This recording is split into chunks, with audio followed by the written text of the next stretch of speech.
Hai semuanya, selamat datang kembali ke channel Ringo dan aku harap kalian semua baik-baik saja. Di video hari ini kita akan membahas kasus yang dialami oleh Susan Kepper yang lahir pada tahun 1976 di kota Manchester, Inggris, dan dia dibesarkan oleh seorang ibu tunggal yang bernama Elizabeth Kepper.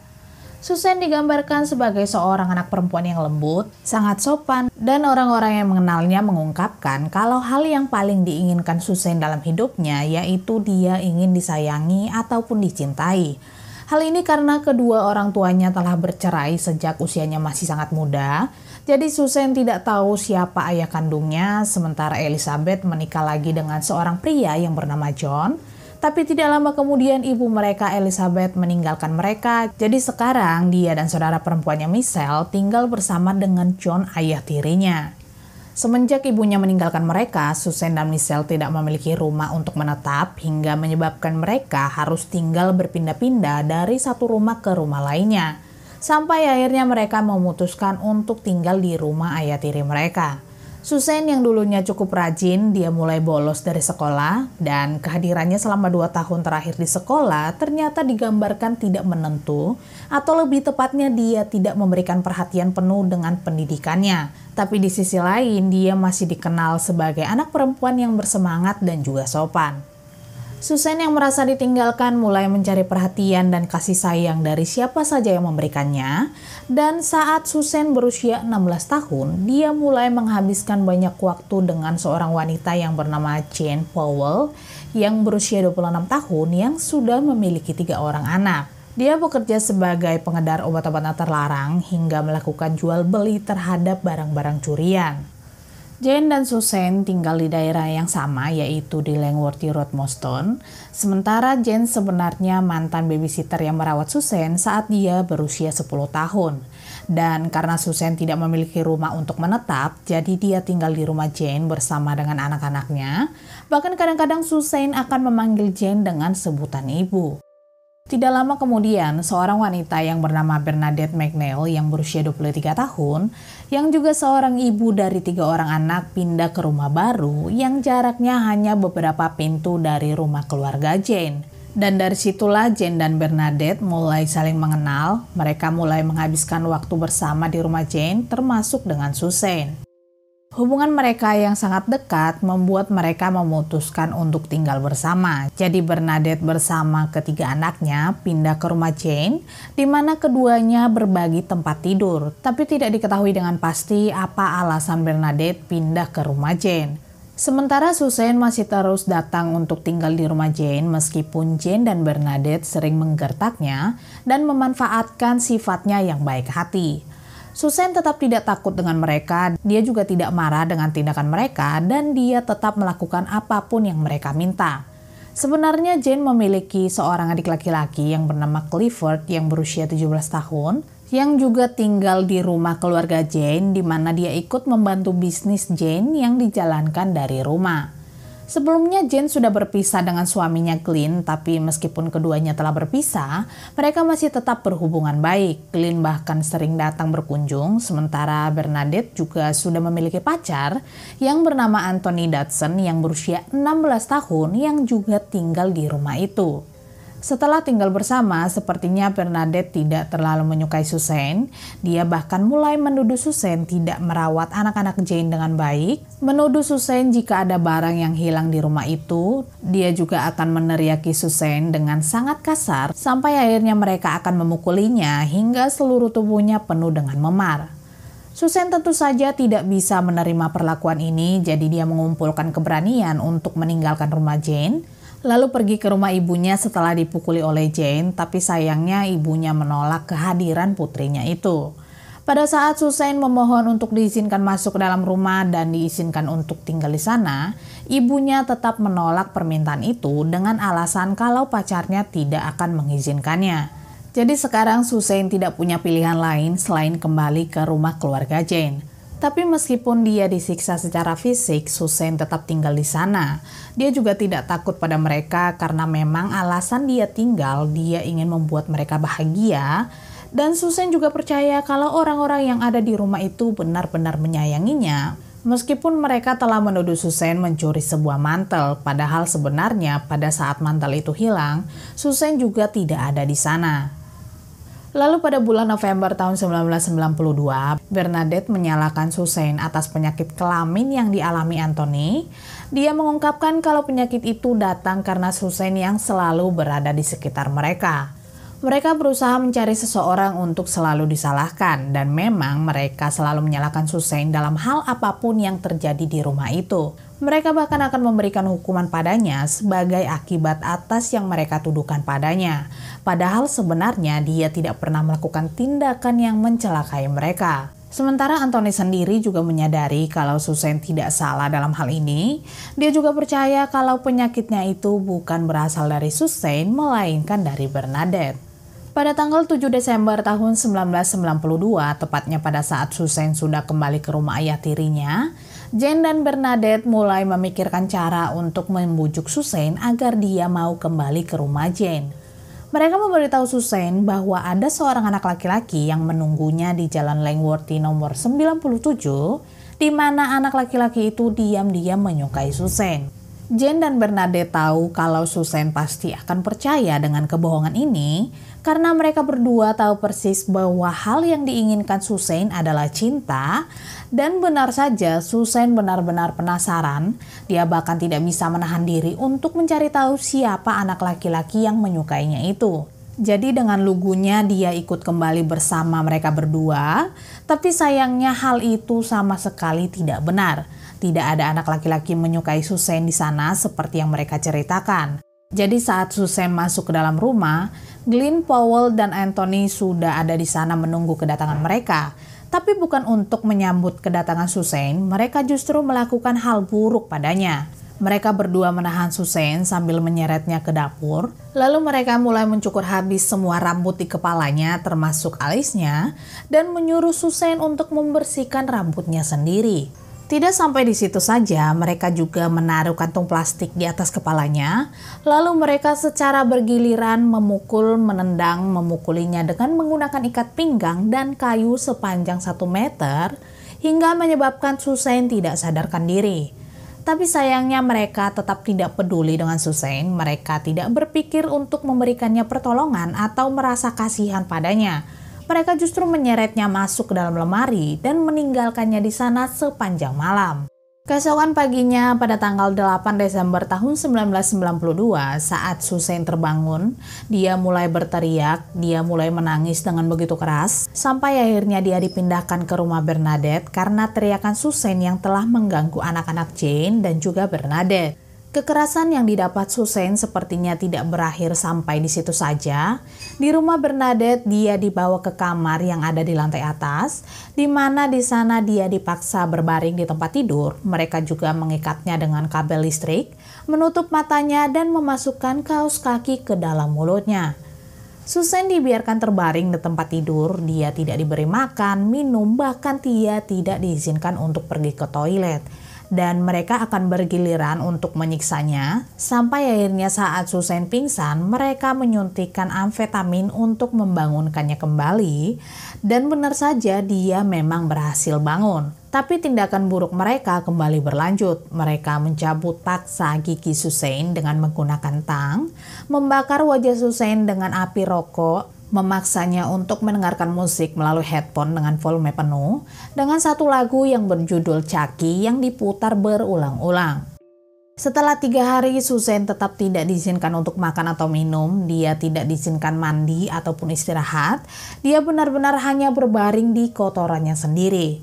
Mereka semua tentu saja tidak tahan mencium bau Susan, jadi mereka menyeret Susan ke kamar mandi dan mendorongnya ke dalam bak mandi yang penuh dengan desinfektan. Lalu mereka mulai menggosok kulitnya dengan sikat yang cukup keras sampai kulit Susan mulai mengelupas. Beberapa hari kemudian ada seorang pria yang berusia 18 tahun yang bernama David Hill datang berkunjung ke rumah Bernadette, dan sebenarnya David memang berteman dengan mereka. Bahkan kadang-kadang dia tinggal di rumah Bernadette, tapi saat itu David tidak tahu kalau Susan ditahan. Jadi saat dia masuk ke dalam rumah, dia hanya melihat Jeffrey yang juga salah satu dari teman mereka dan juga Anthony saja ada di sana. Dan saat dia bertanya pada Anthony dan Jeffrey apa yang ada di lantai atas, mereka dengan bangga menunjukkan dan bilang kalau mereka menahan Susan. David tentu saja terkejut melihat Susan terikat di kasur dengan kepalanya telah dicukur, kulitnya terkelupas, dan giginya telah dicabut.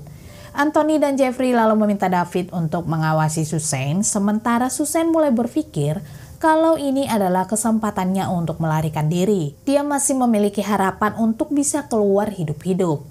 Susan meminta tolong agar David melepaskannya, tapi sayangnya dia tidak memiliki keberanian. David bilang kalau dia tidak bisa melakukan apa-apa. Setelah 5 hari Susan ditahan, keluarga Susan mulai bertanya-tanya tentang keberadaan Susan.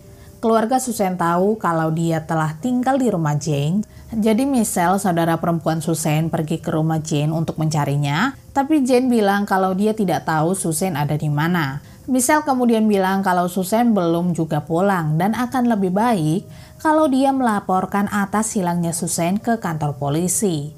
Hal ini tentu saja membuat mereka sangat panik dan ketakutan. Jadi pada tanggal 14 Desember tahun 1992 dini hari, mereka memutuskan membawa paksa Susan, memasukkannya ke dalam bagasi mobil putih yang sebelumnya mereka curi. Lalu selama dalam perjalanan mereka tertawa, mereka begitu senang dan bahagia karena telah menyiksa Susan, sampai akhirnya mereka tiba di sebuah hutan terpencil di luar Manchester. Mereka mendorong Susan dari tembok tersebut hingga dia terjatuh berguling melewati semak berduri.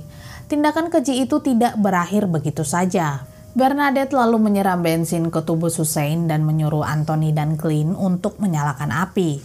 Begitu Susan terbakar, mereka lalu pergi begitu saja sambil tertawa dan bercanda. Bahkan mereka mulai bernyanyi. Mereka benar-benar berpikir kalau Susan sudah meninggal, dan mereka juga berpikir tidak akan ada orang yang mungkin bisa bertahan hidup jika dia sudah terbakar. Tapi ternyata Susan masih hidup, dan entah bagaimana Susan berhasil memadamkan api tersebut. Selama disiksa, dia memang tidak diberikan makan selama 5 hari, tapi untung saja dia berhasil merangkak kembali ke tanggul atau ke tembok, hingga akhirnya dia ditemukan oleh seorang pejalan kaki yang bernama Barry bersama 2 rekannya dalam perjalanan ke tempat kerja tepatnya pada jam 6:10 pagi. Mereka bergegas membawa Susan ke rumah terdekat untuk meminta bantuan. Rumah itu adalah rumah sepasang suami istri yang bernama Michael dan Margaret. Mereka juga dengan cepat menelpon ambulans dan mereka melakukan segala yang mereka bisa untuk membantu Susan. Susan minum 6 gelas air, tapi dia tidak bisa memegang gelas tersebut sendiri karena tangannya yang terbakar parah. Michael mengungkapkan kalau tangannya terlihat seperti abu, kakinya seperti daging mentah, dan kakinya hangus parah, wajahnya bahkan tidak lagi terbentuk. Margaret secara naluri mencoba menghibur Susan dan memeluknya, tapi Susan langsung menarik diri karena dia kesakitan, dia tidak tahan jika dia disentuh. Margaret juga mengatakan kalau mereka tidak percaya kalau Susan sangat sopan. Dia terus-menerus berterima kasih pada mereka bertiga atas bantuan mereka. Bahkan setelah semua yang dia alami, dia masih seorang gadis yang lembut yang baik hati. Susan kemudian dilarikan ke rumah sakit. Ibu dan ayah tirinya juga akhirnya datang ke rumah sakit. Tapi pihak rumah sakit mengungkapkan kalau luka bakar yang dialami Susan sangat parah, sampai-sampai mereka tidak bisa mengidentifikasi kalau itu Susan. Jadi satu-satunya cara untuk mengidentifikasi kalau itu adalah Susan adalah melalui sidik jarinya. Pihak kepolisian juga dengan cepat meminta keterangan dari Susan atas apa yang dia alami, dan untung saja Susan dapat memberitahu polisi apa yang sebenarnya terjadi padanya. Dia memberitahu polisi tentang bagaimana mereka menyiksanya dan tentang ke-6 orang jahat yang melakukan hal itu kepadanya. Tapi setelah dia memberitahu polisi apa yang telah terjadi, Susan mengalami koma. Sementara orang-orang yang telah membawa Susan pergi pagi tadi kembali ke rumah Jane, hingga pada jam 7:30 malam, tepatnya pada tanggal 14 Desember tahun 1992, polisi menangkap semua orang yang mereka temukan di rumah itu. Pada saat penangkapan tersebut, polisi mengungkapkan kalau Jane dan Bernadette tertawa terbahak-bahak dan bercanda satu sama lain. Bahkan ke-6 orang tersebut juga membantah telah terlibat. Tapi sayangnya, saat polisi menggeledah rumah Bernadette, mereka menemukan ruangan tempat Suzanne ditahan. Mereka menemukan kasur, headphone, dan kaset yang memutar permainan Chucky. Selain itu, mereka juga menemukan rambut Suzanne di tempat sampah. Mereka menemukan tang dengan noda darah. Kemudian mereka juga menemukan gigi Suzanne yang disimpan sebagai piala. Pada saat interogasi berlangsung, mereka berenam menyangkal semua tuduhan tersebut. Mereka tetap mengungkapkan kalau mereka tidak tahu apa-apa mengenai Suzanne, hingga akhirnya Anthony mulai mengakui apa yang telah mereka lakukan setelah dia ditekan oleh ayahnya. Selama 4 hari, teman-teman, keluarga, dan staf rumah sakit berdoa untuk kesadaran Suzanne karena dia memang mengalami luka yang sangat parah. Dia juga mengalami kelaparan, dehidrasi, dan menderita beberapa kegagalan organ. Tapi sayangnya pada tanggal 18 Desember tahun 1992, Suzanne meninggal dunia. Semua orang merasa hancur dengan berita ini mengingat apa yang telah dialami Suzanne, hingga dia harus berakhir di rumah sakit dan meninggal dunia. Sementara para pelaku yang didakwa atas meninggalnya Suzanne, di mana persidangan dimulai pada tanggal 16 November tahun 1993 dan berlangsung selama 22 hari. Pada saat persidangan yang ke-6, mereka mulai saling menyalahkan satu sama lain dan tidak ada yang mau bertanggung jawab. Tapi untung saja karena adanya cukup bukti dan kesaksian dari Suzanne pada saat dia di rumah sakit, juri merasa cukup mudah untuk mengambil keputusan. Jadi akhirnya Bernadette, Jane, dan Glenn dinyatakan bersalah telah menyebabkan luka fisik sampai Suzanne harus kehilangan nyawanya. Mereka diberi hukuman penjara seumur hidup dengan minimal 25 tahun penjara. Sementara Anthony yang berusia 16 tahun dinyatakan bersalah atas pembunuhan, konspirasi karena telah menyebabkan luka fisik yang parah, dan dijatuhi hukuman penjara seumur hidup dengan minimal 18 tahun penjara. Clifford juga dinyatakan bersalah atas meninggalnya Suzanne, konspirasi karena telah menyebabkan luka fisik yang parah, dan dijatuhi hukuman penjara selama 15 tahun. Dan yang terakhir, Jeffrey juga dinyatakan bersalah atas meninggalnya Suzanne, konspirasi karena telah menyebabkan luka fisik yang parah, dan dijatuhi hukuman 12 tahun penjara. Lalu pada tahun 1994, Jeffrey mencoba mengajukan banding sebanyak 2 kali, tapi sayangnya pihak pengadilan menolak pengajuan tersebut. Lalu pada tahun 2012, hukuman Jane Powell dikurangi 2 tahun setelah dia diduga menunjukkan penyesalan dan membantu mencegah pelarian dari penjara. Bernadette McNeil masih berada di penjara, tapi pada saat itu dia menikmati romansanya dengan salah seorang petugas di sana, sementara Jeffrey dan Clifford semuanya telah dibebaskan. Keluarga Suzanne tentu saja sangat sedih karena telah kehilangan putri mereka, dan kasus ini juga cukup membuat gempar masyarakat yang ada di sana. Bahkan kasus ini diliput oleh banyak media hingga menjadi sorotan bagi masyarakat dan menimbulkan banyak komentar mengenai situasi sosial. Anyway, terima kasih banyak telah menonton video ini. Kalian juga bisa memberikan opini kalian di kolom komentar, dan sampai jumpa di video selanjutnya.